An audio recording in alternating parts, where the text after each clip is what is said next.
जय हिंद साथियों। स्वागत है आपका हमारे YouTube चैनल ज्ञान आरबीएल में।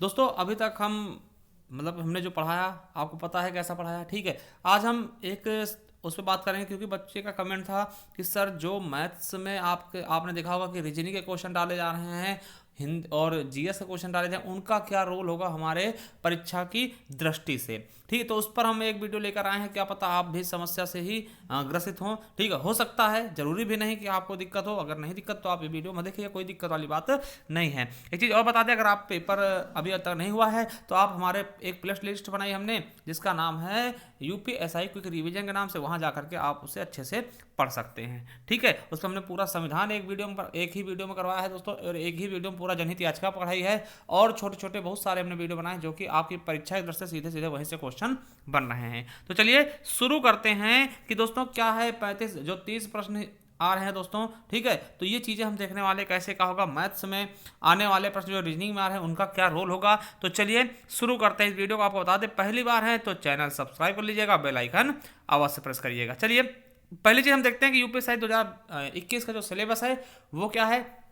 तो देखिए जीके जीएस के आपको पता है कितने क्वेश्चन आ रहे हैं, 40 क्वेश्चन पूछे जाने थे, ठीक है। और हिंदी के भी 40 क्वेश्चन पूछे जाने थे, रीजनिंग के भी कितने 40 क्वेश्चन, और मैथ्स के भी क्या 40 ही क्वेश्चन पूछे जाने थे। और आपको एक चीज और पता होना चाहिए कि बहुत से बच्चे पूछ रहे थे निगेटिव मार्किंग, भैया निगेटिव मार्किंग बिल्कुल नहीं है, ठीक है क्या, तो वो चीज आपको समझा दें। अब देखिए पास होने के लिए पूरे का है ना, हर देखिए अगर एक एक पार्ट की बात करें तो मैथ्स में कितने, रीजनिंग में कितने, और हिंदी में कितने, जीएस में कितने, तो सबका 35% कम से कम पास होने के लिए चाहिए, ठीक है, क्वालिफाई के लिए, ठीक है। इससे कम नहीं चलेगा। यानी कि मान लिया हिंदी में दोस्तों कितने क्वेश्चन कम से कम करने चाहिए आपको, तो कम से कम दोस्तों, कम से कम अगर आप करते हैं तो 14 क्वेश्चन, यानी 35% का अगर हम निकालते हैं दोस्तों, तो ये याद रखना, ठीक है। तो कम से कम दोस्तों 14 क्वेश्चन आएगा, ठीक है। तो कम से कम प्रत्येक 40 में से 14 क्वेश्चन तो सही होने चाहिए जिसमें आपका वीकनेस है, ठीक, वीक पॉइंट है, कम से कम पास होने के लिए, ठीक है। और फिर दोस्तों क्या करना है कि टोटल का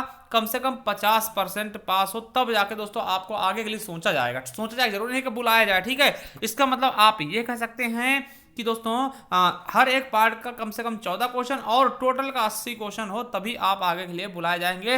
जैसा कि पिछली बार आपको पता था, ये 14 वाला क्वेश्चन, ये 20 क्वेश्चन था, तभी दोस्तों पूरी की पूरी वैकेंसी फुल नहीं हो पाई थी, ठीक है। तो ये चीज आपको बिल्कुल अच्छे से याद रखना है कि कितने कितने पास होने, कम से कम दोस्तों 14%, ठीक, सॉरी 14 क्वेश्चन, यानी 35 का अगर 40 का 35% निकालते तो 14 ही आएगा, ठीक है। तो 14 क्वेश्चन हर एक पार्ट में सही होने चाहिए, ठीक है। और टोटल का दोस्तों 80 क्वेश्चन कम से कम सही होने चाहिए, तभी आप दूसरे पार्ट यानी कि रेस के लिए बुलाए जा सकते। जरूरी नहीं कि बुलाया जाए, क्योंकि इसकी मेरिट क्या लगेगी वो आप भी नहीं जानते, ठीक है। अगर आप कहेंगे तो एक हम सेफ स्कोर को बना देंगे, कितनी सेफ स्कोर क्या हो सकती है। चलिए हम मुद्दे पर बात करते हैं, ठीक है।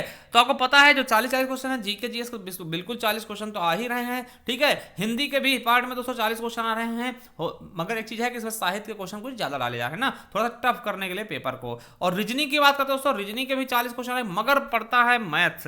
तो मैथ्स में थोड़ा सा क्या आ रहा है, प्रॉब्लम आ रहा है। और मैथ्स का सिलेबस अगर हम देखना चाहें दोस्तों, मैथ्स के केवल 28 से 30 क्वेश्चन ही बन रहे हैं, इससे भी कम दोस्तों बन रहे हैं। कहीं कहीं तो हमको लगता है 24 क्वेश्चन बने थे, 20 क्वेश्चन बने थे ना। तो दोस्तों मैथ्स में थोड़ा सा लोचा हो रहा है, क्या कि इसके 28 क्वेश्चन या 28 से 30 ही क्वेश्चन आ रहे हैं 40 में से, जिसमें दोस्तों और आपको बता दें इसमें रीजनिंग डाले जा रहे हैं और जीके डाले जा रहे हैं। तो बच्चे ने कमेंट किया था, बहुत अच्छा लगा हमें, कि उसने पूछा कि सर जो ये मैथ्स है, ठीक है, अब क्या 40 क्वेश्चन में से जो 28 30 आ रहा, क्या इसी में से हमें 14 लाने हैं, इसी 28 में से, या फिर दोस्तों रीजनिंग का पोर्शन भी इसी मैथ्स में जोड़ लिया जाएगा। और जीके के मतलब कि वो उसका पूछना था कि जो हमें 14 क्वेश्चन लाना है मैथ्स वाले पोर्शन से, तो केवल इन्हीं 28 30 में लाना है, या सभी को मिला लें, रीजनिंग, हिंदी, रीजनिंग और जीके के जो क्वेश्चन आते हैं मैथ्स पार्ट में, इनको सबको मिला के लेके आना है, ठीक है। तो मैं उनको और सबको बताना चाहता हूं कि भैया ये टोटल का, ठीक है, जैसे मैथ्स में आपका मैथ्स भी है, रीजनिंग भी है और जीके भी, सबको हम मैथ्स ही मानेंगे। और इन 40 क्वेश्चन का टोटल का मतलब,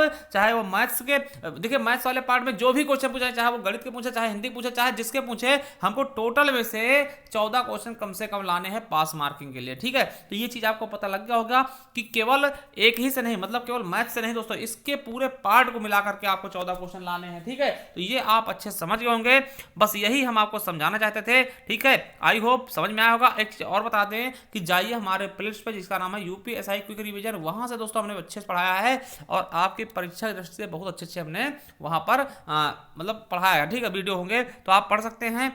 बाकी आपकी इच्छा, मिलते हैं नेक्स्ट वीडियो, तब तक ले जय हिंद, जय भारत, वंदे मातरम।